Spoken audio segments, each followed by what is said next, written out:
नमस्कार, तुम्हा सर्वांचं सुदर्श व्लॉग्सच्या नवीन व्लॉगमध्ये खूप खूप स्वागत आहे। आज आहे महाशिवरात्री निमित्त महादेवाची पूजा करायची म्हणून ही सगळी पूजा सामग्री काढून ठेवली। सर्व साहित्य जवळ घेऊन बसलं म्हणजे पूजा करायला सोपं जातं। असे म्हणतात याच दिवशी म्हणजेच महाशिवरात्रीच्या दिवशी महादेवाचं आणि पार्वतीचं लग्न झालं होतं। महाशिवरात्रीची अजून एक अशी आख्यायिका आहे की याच दिवशी समुद्र मंथन जेव्हा झालं होतं तेव्हा समुद्र मंथनातून अमृतासोबतच विष देखील उत्पन्न झालं होतं आणि ते विष सर्वत्र पसरू नये म्हणून भगवान शंकरांनी हे विष स्वतः प्राशन केलं होतं आणि आपल्या कंठात सामावून ठेवलं होतं।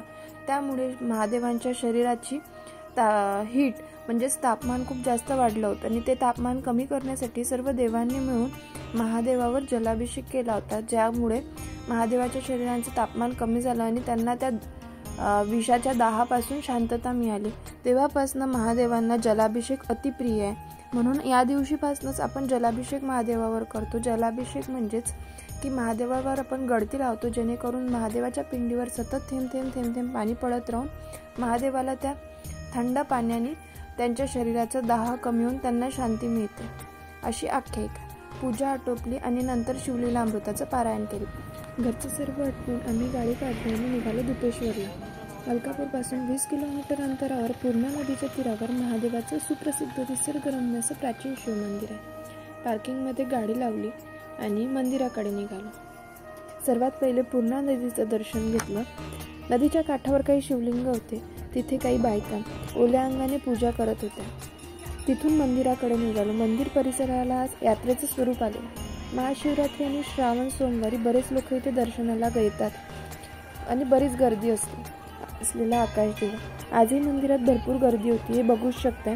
एवढ्या गर्दीत आम्ही लाईनमध्ये लागलो आणि लाईनमध्ये लागून दर्शनही घेतलं। दर्शन खूप शांततेत झालं।